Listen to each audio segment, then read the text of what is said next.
समझाने का बहुत प्रयास किया, लेकिन रावण कहाँ मानने वाला था। रावण कहाँ मानने वाला था।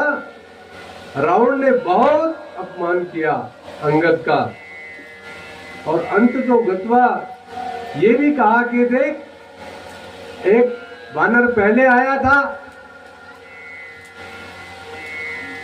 उसने भी अपना कुछ कर्तव्य दिखाया, अब फिर तुझे भेज दिया तुम तपस्वी ने। संवाद अंगद और रावण का है।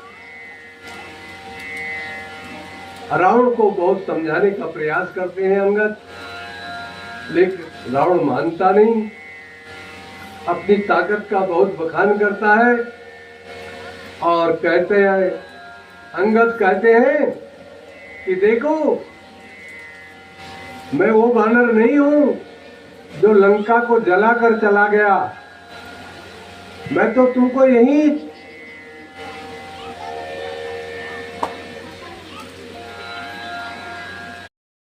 बताता हूं कि मैं आपकी सभा में अपने पैर को स्थिर करता हूं, और तुम मेरे पैर को यहां से डिगा नहीं पाओगे, हिला नहीं पाओगे।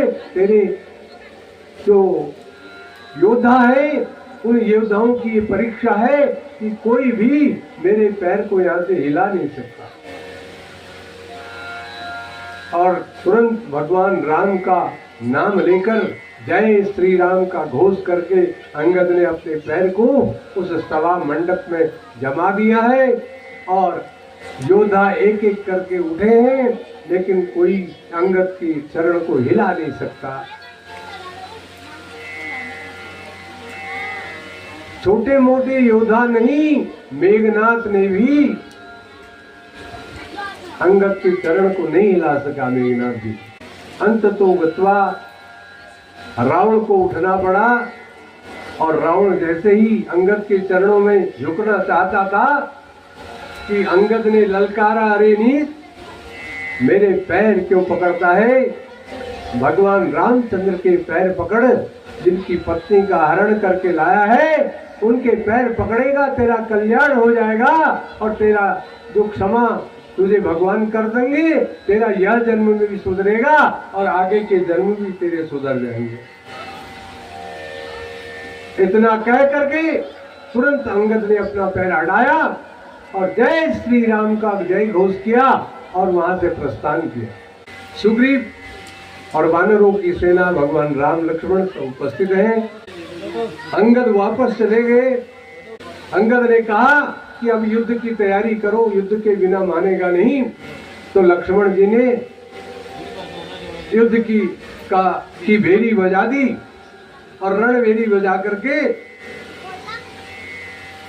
लक्ष्मण जी ने कहा कि उठो वीर सजाओ, उठो वीर रणधीर सेना सजाओ, अटल मारु रण में मचाओ मचाओ, उठो वीर रणधीर सेना सजाओ, अटल मारु मचाओ मचाओ, उठो वीर रणधीर सेना सजाओ,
सेना को सजाओ, युद्ध की तैयारी करो। उधर रावण के यहाँ भी कीसों ने, राक्षसों ने तैयारी करी और वानरों को, उनको भी उत्तेजित किया गया, राक्षसों को, कि वानरों को पटक पटक देना, मार देना। इस तरह से उनको भी खूब तेज उनके अंदर भरा गया और ऊर्जा भरी गई। अब दोनों सेनाएं आपस में आमने सामने खड़ी हैं। फिर भी देखो, सेनाएं खड़ी हो गई, फिर भी माल्यवंत जी ने समझाया, मंत्री ने समझाया, महाराज अच्छा नहीं है, शुभ संकेत नहीं लगता राम जी के साथ युद्ध करना। लेकिन रावण माना नहीं, मंत्री की बात भी नहीं मानी। और मेघनाथ ने कहा कि पिताजी अभी आप युद्ध के लिए नहीं जाएंगे, सबसे पहले मैं युद्ध के लिए जाऊंगा, और तब लड़िए युद्ध का करिए विचारा, नर कपि भालू आहार हमारा। जब लक्ष्मण के आगे खड़ा हो गया मेघनाथ और अपने बल का कौतुक दिखाने लगा, और भयंकर लक्ष्मण और मेघनाथ का युद्ध हुआ। मेघनाथ ने बड़ी माया दिखाई, लक्ष्मण के आगे मेघनाथ टिक नहीं पाया, तब उसने राक्षसी माया दिखा करके, छद्म करके, और तब शक्तिवाण छोड़ करके लक्ष्मण जी को मूर्छित कर दिया, अदृश्य हो गया। हनुमान जी ने लक्ष्मण जी को उठाया और भगवान राम के पास ले गए हैं। भगवान राम ने भैया को मूर्छित देखा तो सोचा कि मेरा तो एक सब कुछ आज लुट गया, मेरा सहारा चला गया। वन में मुझे सहारा कौन देता था, यही तो देता था। ये तो है सांसारिक बात है। जो बड़े बड़े कथाकार हैं वो क्या कहते हैं, वो ये कहते हैं कि 14 वर्ष तक लक्ष्मण सोए नहीं थे, और 14 वर्ष तक लक्ष्मण ने ब्रह्मचर्य का पालन किया था। तो भगवान राम ने लीला की कि अभी बहुत युद्ध करना है, अभी तो युद्ध का प्रारंभ हुआ है और ये लक्ष्मण मेरा थक जाएगा। तो प्रभु राम ने सोचा कि कुछ मुहूर्त के लिए, कुछ समय के लिए इसको मूर्छित कर दे, ताकि मूर्छा मानी जाए और इसके शरीर को आराम मिल जाए, रिलैक्स हो जाए। नर लीला करने की बात करते हैं तो नर लीला भगवान कर रहे हैं, विलाप कर रहे हैं, लक्ष्मण जी की मूर्छा के बाद विलाप कर रहे हैं। और कैसे लक्ष्मण के प्राण बचेंगे, ये उपाय किया जाए। तो विभीषण जी ने बताया कि प्रभु, लंका में सुसेन नाम के वैद्य है, यदि उनको यहाँ लाया जाए तो लक्ष्मण जी के प्राण बच सकते हैं। तो हनुमान जी को आदेश किया और हनुमान जी लंका में गए हैं और वो कुटिया के समेत ही उठा के ले आए हैं सोए हुए सुसेन जी को। सुसेन जी जब वहां पहुंचे हैं और उन्होंने देखा, नाड़ी देखी, तो कहा कि देखो अभी ये मूर्छा में है, अभी प्राण बच तो सकते हैं लेकिन बहुत कठिन है, काम बहुत कठिन है। बोले कौन सा काम है? बोले उत्तर दिशा में जाना पड़ेगा, द्रोणगिरी पर्वत, और वहां से संजीवनी बूटी मिलेगी। तो उस संजीवनी बूटी को प्रातः काल सूर्योदय से पूर्व यदि वो संजीवनी बूटी यहाँ पहुंच जाएगी तो तभी लक्ष्मण के प्राण बच सकते हैं, अन्यथा प्राण नहीं बच सकते।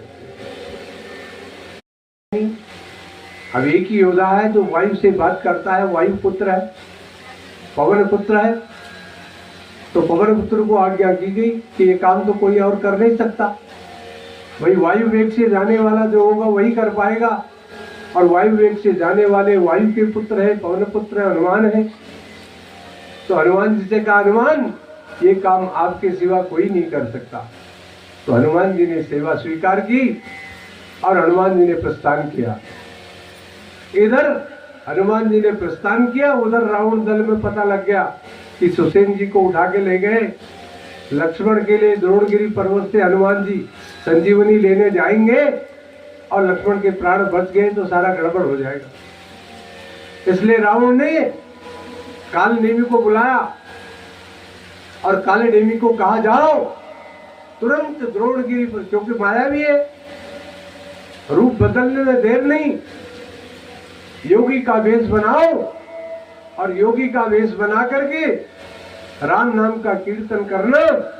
और जैसे ही हनुमान वहां पहुंचे तो हनुमान को रिझाना, और हनुमान रिझ जाए तो उसको अपने मोह पास में फंसा देना। और जैसे रात बीत जाए, कैसे भी रात बीत जाए, ताकि वो वहां से संजीवनी न ला सके।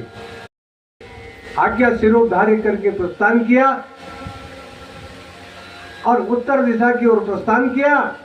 द्रोणगिरी पर्वत के नजदीक पहुंचा है और राम योगी का वेश बना दिया, राम नाम का कीर्तन करने लगा। हरे राम राम राम सीता राम राम राम राम सीता राम राम राम, हरे राम राम राम सीता राम राम राम, हरे राम राम राम सीता राम राम राम,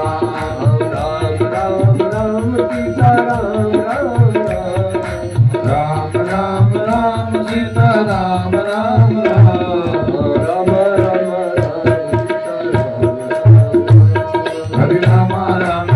राम सीता राम राम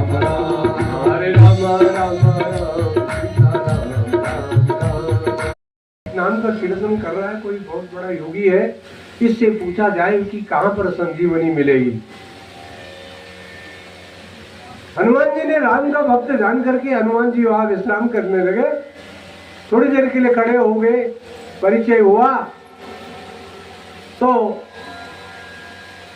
राम के भक्त हैं ऐसा जान करके हनुमान जी ने पूछा, आप राम के भक्त मालूम पड़ते हैं, राम नाम का कीर्तन करते हैं, आप यति हैं, तपस्वी हैं, ऐसा जान पड़ता है, कृपा करके मुझे बताइए कि द्रोणगिरी पर्वत कितनी दूर है और कहां पर वो संजीवनी बूटी मिलेगी।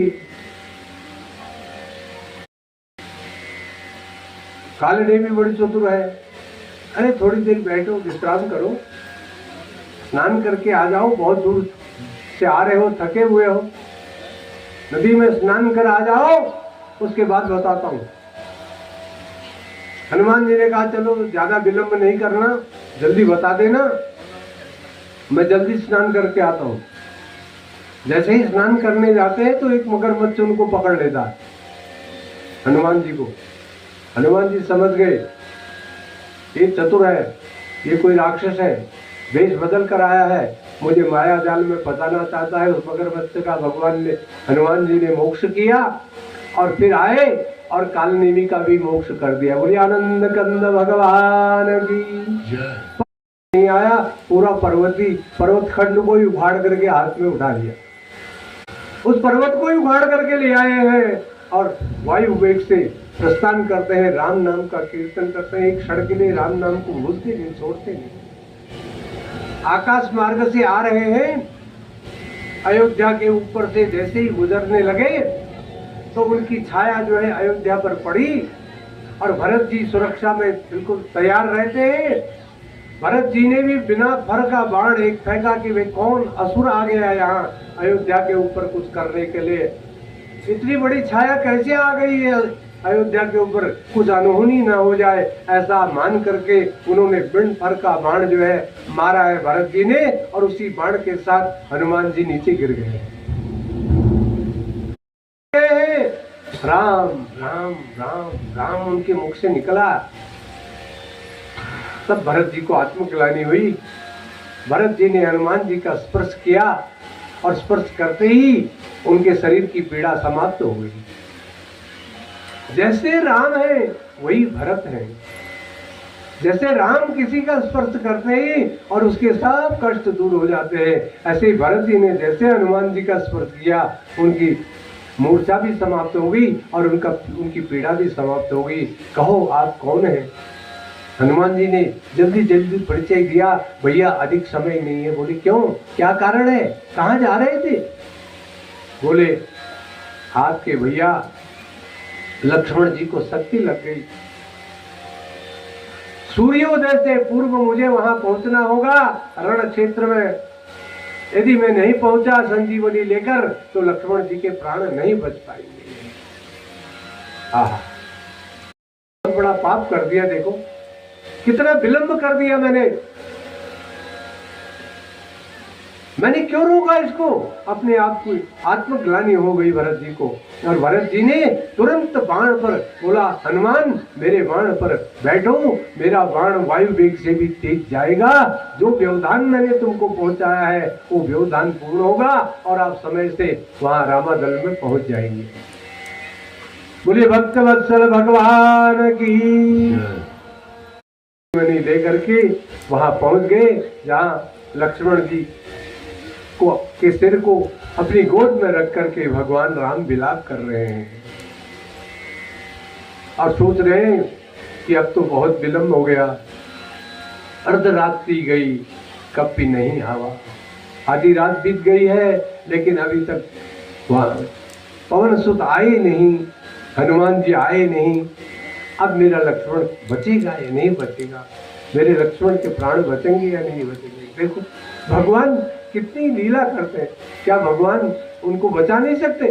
क्या भगवान को संजीवनी मंगाना जरूरी था? क्या बिना संजीवनी के भगवान बचा नहीं सकते थे? जरूर बचा। भगवान राम विलाप कर रहे हैं, अब भगवान स्वयं विलाप कर रहे हैं, जबकि भगवान तो स्वयं जीवित कर सकते हैं। और भैया भगवान के भैया को मूर्छित होने की क्या आवश्यकता थी? लेकिन भगवान ने लीला की कि लक्ष्मण ने कितने वर्ष तक आंख पलक नहीं झपकी है, आराम नहीं किया, विश्राम नहीं किया, इसलिए इतने 2-4 घंटे के लिए कम से कम विश्राम तो कर लेगा मेरा लक्ष्मण, इसलिए भगवान ने मूर्छा दिलाई है। बोलिए आनंद कंद भगवान। करके सुसेन जी बड़े प्रसन्न हुए। कहा हनुमान आपको संजीवनी लाने के लिए कहा था, आप तो पूरा पर्वती उखाड़ करके ले आए। हनुमान जी ने कहा प्रभु मेरे समझ में नहीं आया, वानर हूं मैं, इतनी बुद्धि मेरे अंदर नहीं है। वो कह रहा है मेरे अंदर बुद्धि नहीं है, जो ज्ञानी नाम अग्रगण्यम है, बुद्धिमताम वरिष्ठम है। ये भगवान की लीला है। देखो हनुमान जी बुद्धिमताम वरिष्ठम, बुद्धिमानों में भी बड़े बुद्धिमान है वो। ऐसे हनुमान जी कह रहे हैं मैं तो वानर हूं, मेरे अंदर इतनी बुद्धि कहाँ रही, मैं पूरा पर्वत ही उखाड़ करके ले आया कि कहीं कोई बात गलत न हो जाए, कोई दवाई गलत न चली जाए और समय बेकार न हो, इसलिए मैं तो पूरा पर्वत ही उखाड़ करके ले आया। बहुत अच्छा किया। और औषधि जैसे ही लक्ष्मण जी को दी गई कि लक्ष्मण जी चैतन्य हो गए और बहुत प्रसन्न हो गए और एकदम खड़े हो गए। कहा कि देखो मैं यहाँ कहाँ से आ गया, मैं रण बीच गया लड़ने को, यहां मैं कैसे आया। और फिर लक्ष्मण जी ने दोबारा मेघनाथ को ललकारा है।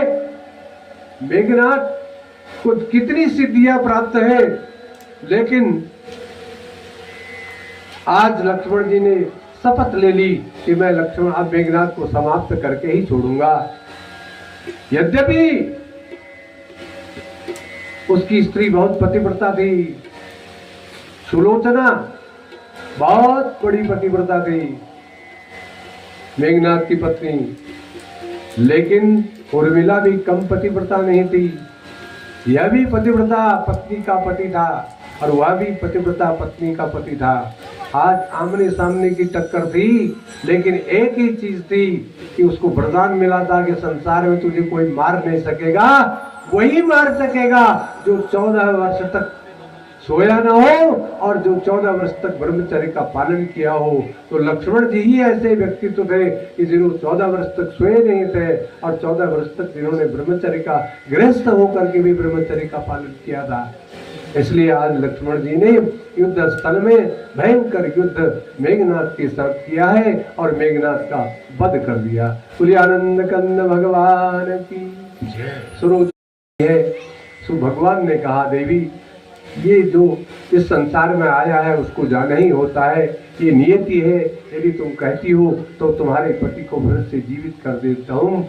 उसने कहा नहीं भगवान, आपके हाथों से आपके बाण से जिसको मृत्यु प्राप्त होगी, उसकी सदगति होती है। हे प्रभु, मैं आपसे केवल इतना मांगती हूँ कि मेरे पतिदेव को आपका लोक प्राप्त हो, आप मेरे पतिदेव गोलोक धाम में जाएं। इस प्रकार मांग करके और सुलोचना को भी उन्होंने आशीर्वाद दिया है।